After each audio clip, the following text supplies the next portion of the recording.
Hi, my name is Anna. I'm 17 years old. I'm from El Carmen de Iberal and I'm a student from UCO.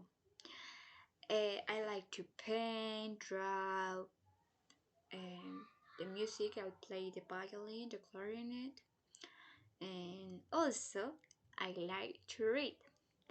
So today I'm gonna talk about a book called The Fisherman and His Soul. This book is written by Oscar Wilde that actually write one of my favorite tales in the world called The Nightingale and the Rose. Just as a little fact about me, but ignore it. Just let's start talk about the book. So I want to say I like it, the book, because I think it has a beautiful message. Although sometimes I feel it a little bored, but just sometimes. But I understand that it's a tale written for kids. Actually, just for give context and background of the story, Oscar Wilde wrote this book for his children, and he was part of a movement called aestheticism movement, uh, or the cult of beauty that which emphasized the pursuit of beauty and the morality. And the fisherman and his soul of course reflects some of these ideas, particularly the exploration of the beauty and love. Also, while drew inspiration from various folklores and fairy tales in his writing.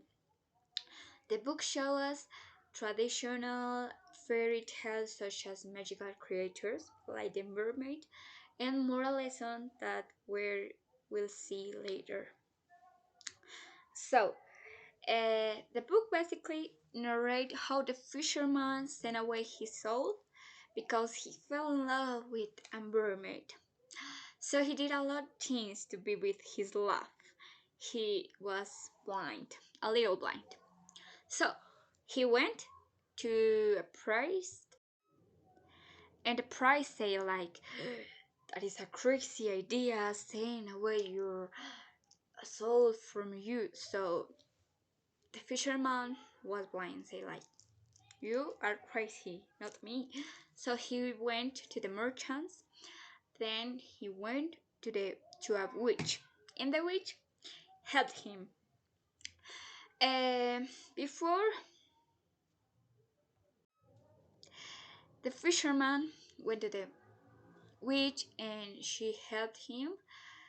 The soul say to the fisherman that don't let him out alone without a hurt because the world was cruel, so cruel, and that's true.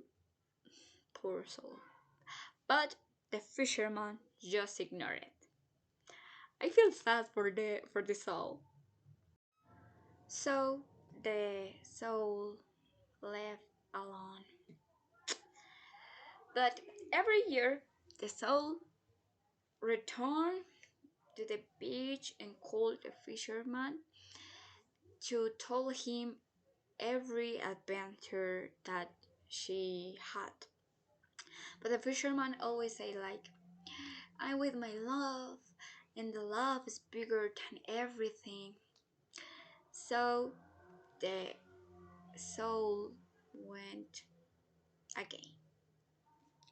With the time, the soul turned evil, and one day the fisherman went with the soul, and they did a lot of bad things, and unfortunately, he didn't come back with the mermaid again. He called her mermaid every single day, all the time, but she never answered. She never came. Nothing. He lost the love of his life. And at the end, everyone died. That's a tragical end and a mysterious end. But I'm not gonna say it because that's a spoiler. No more spoiler. So, let's go with the lesson that the book left me. Okay, a significant reflection that the book left me is the exploration of complexity of the human desire and the choices we make in life. The fisherman in the story is torn between his love for the mermaid and his immortal soul. The division represents the conflict between worldly desires and higher aspirations. I'm sorry. Through the fisherman story, we'll examine how our passion and desires can lead us down paths that distance us from our nature, from the nature of being human. Also, the story addressed the concept of the sacrifice of renunciation from the things that we love for other things that we love more. The fisherman makes a difficult decision to preserve his love for the mermaid, but the story unfolds the consequence of his choices and how it costs for love may have led him to lose something essential, his soul. I want to say that love is something so beautiful, of course, and a lot of things are good, but I think everything without limits are bad. The love of the fisherman for the mermaid doesn't have a limit. It was so much exaggeration. So I think everything without limits is bad.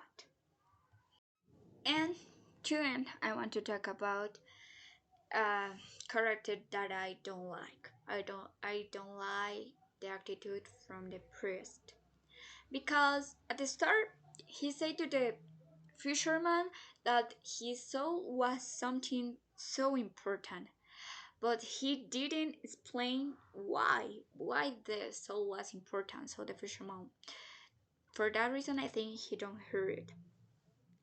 And at the end of the story, uh, I think it's strange because he's a priest.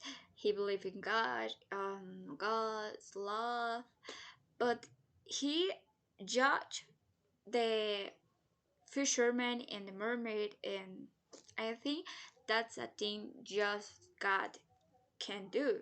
Just God can judge for the things we made, I think.